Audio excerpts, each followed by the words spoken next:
thank you so much for the opportunity to speak to all of you.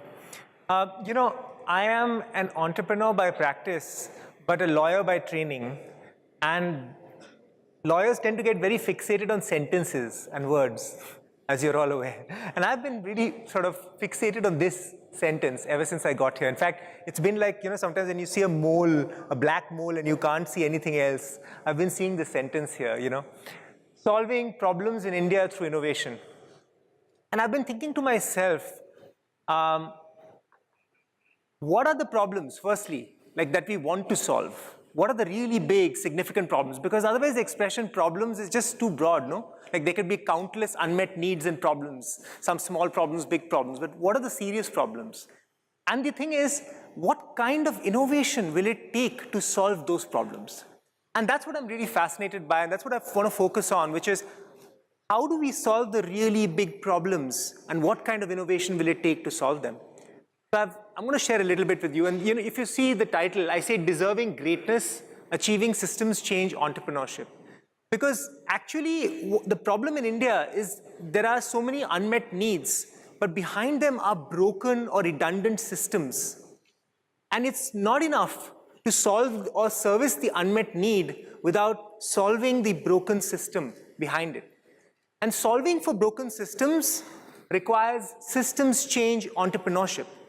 And if this is not something that's in the learning process of young startups, of innovators, then what we'll have is a whole bunch of products and services, but nothing that fundamentally changes the systems that are holding back the country. Could move to the next one. Brilliant. Okay. So just a little bit, I work with Ashoka. Ashoka is the world's largest social innovation network. It's got 3,500 social innovators around the world, many Nobel Prize laureates. The Asia Fellowship has Kailash Satyarthi, Mohammad Yunus, who became Ashoka Fellows at a very early stage of their lives. Some of the younger ones who've become really well known, Anshu Gupta of Goonj, Bezwada Wilson, both of them have won the Magsaysay Awards. And every year, the president greets the new batch of Ashoka Fellows because, they are the leading social innovators in the country. So, one of the favorite things for startups nowadays is to use this language, right? We're changing the world, we're making the world a better place, we're improving society. This is something that everyone sort of throws around a little bit. And I think that we have to become a little more disciplined when we are talking about greatness, if we're talking about something that is truly remarkable. And we have to say that the startup is solving a significant social problem by changing the system perpetuating it. Now, I'm not saying that startups that don't do this are not desirable. The country needs every type of venture, needs all the products, all the services. But unless we have a critical mass of ventures that are solving a significant social problem by changing the system, perpetuating it, we will be banging the door and no one's opening the door. I have seen countless innovations. Here, I spent 5 years working in accessibility. Here's a great phone that blind people can use. Disappeared. Here's this, here's that, here's this. Underlying problems don't get solved because those require multidisciplinary thinking and innovation that's not just at the technical level, but thinking about the social dimensions and a whole bunch of other things. I want to just share with all of you a video, a story really, which I think is really illustrative of systems change entrepreneurship. I hope you'll enjoy it.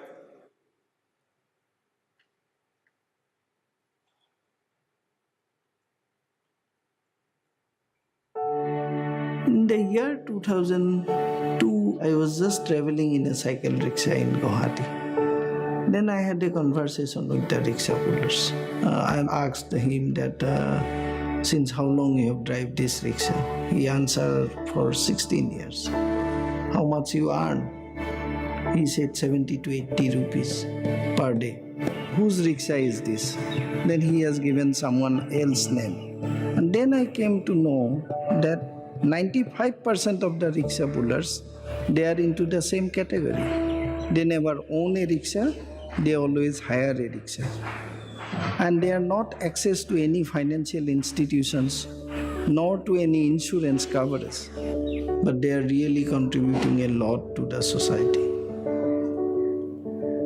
The approach that we have developed is really bringing that change. Our rickshaw, these are lighter than the previous one, almost 20% lighter than the traditional one. The whole rickshaw is built up with the MS pipe. That's why the durability has been increased. It's well covered. That is why the rickshaw pullers are protected from sun and rain.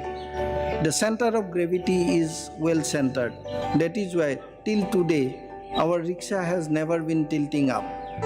Even the seating capacity, the sitting space for the passengers is much more comfortable than the previous one.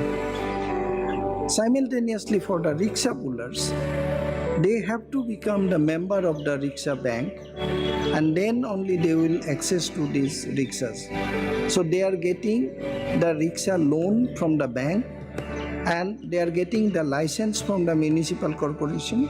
They are getting the insurance coverage for the rickshaw pullers, and also the photo identity card.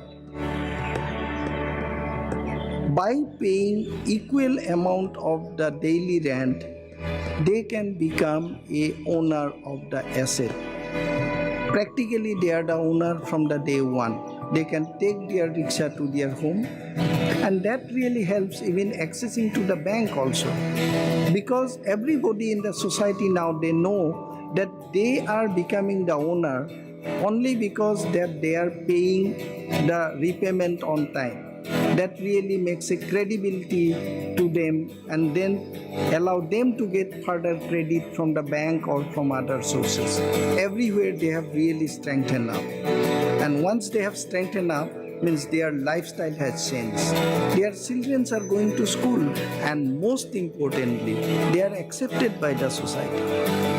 The people feel proud that they are contributing a green economy to the country.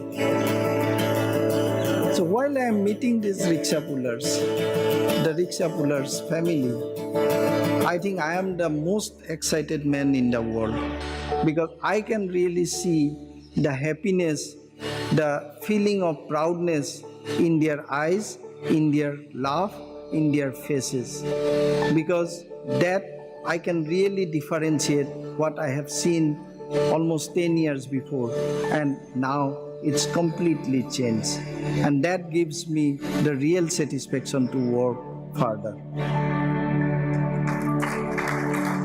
So why I shared this story is not, of course, it's a feel-good story and everything, but this story is really interesting because very often people think the innovation is the rickshaw. Actually, that's a complete misunderstanding. That there is a technical innovation in the rickshaw, but if you look at systems change entrepreneurship, not just is the rickshaw the innovation, the thought that drivers become asset owners from day one and then pay back is transformative. The thing that financial track record is established by building a payment calendar and they become bankable is transformative. The fact that when they become asset owners, what happens to them in society in terms of being able to marry their children and things, that's transformative. The idea that this man is not thinking about scale from the point of view that I must build my company big, but thinking this model can be replicated, it's been replicated 150 times around the world with any kind of transport. Instead of you owning it and then rickshaw driver or cab driver, anyone is driving it and you're giving salary, let them own it from day one and let them pay you back from their earnings. That model has been replicated 150 times. Is it a big company? No. But the impact is massive. I don't think Pradeep Sharma wants to build by thinking of scale in a typical sort of conventional way. And finally, the model is fully financially sustainable. There's money flowing, there's assets being created. So the point I'm making is systems change entrepreneurship must be understood when you're solving complex problems, because if you said, we've got a better rickshaw for you, that's not enough. We said, you've got a better device for you, that's not enough. Who's teaching that? Who's teaching the multidisciplinary thinking that allows people to understand the human dynamics at play, the human-centered design capabilities? If we don't do that, if we don't start to celebrate systems change entrepreneurship and stop thinking about innovation as a purely technical feat, but as a multidisciplinary feat. And I was really happy to hear the IS officer speaking in the morning about the incubator at Ambedkar University, because that's how you need to do innovation in India. That's the nature of thinking, because problems are complex. I want to end by just saying that, there's a kind of greatness checklist, right? Is yours a system-changing solution? Are you co-creating with the community? Not learning from them, co-creating with them. Is your ownership and financial model aligned to your values? Are you innovating in how you fund yourself instead of thinking straight away of taking VC or PE funding? And are you collaborating fluidly with all the potential stakeholders? These are some things to keep in mind if you're thinking of systems change entrepreneurship. I'll finish by just narrating my own story, 30 seconds. I'll just tell you that between 99 and 2006, I set up a test prep company that today is a part of Career Launcher. It was in the law test prep space. It's the leading law test prep company. And I was really proud of it, right? We were, even when I left, it was 8,000 law aspirants, 90 out of the top 100 ranks. It's an ISB case study. Of course, great things to be proud of. But when I go back and I think about what I did, and now I come at it from a systems change lens, I've got all these other ideas going off in my head. I'm thinking, what if our business model could have allowed anybody at any income level to access the training? What if our alumni group, which is lawyers, became changed the face of justice delivery? What if we built an amazing incentive model for that? What if our learning centers could be innovation hubs for the legal system? I mean, the idea being, when you start thinking systemically, you start transcending from just an innovator to a systems change entrepreneur. And I hope that that's something that can be a core part of a startup's learning process as we go forward. Thank you.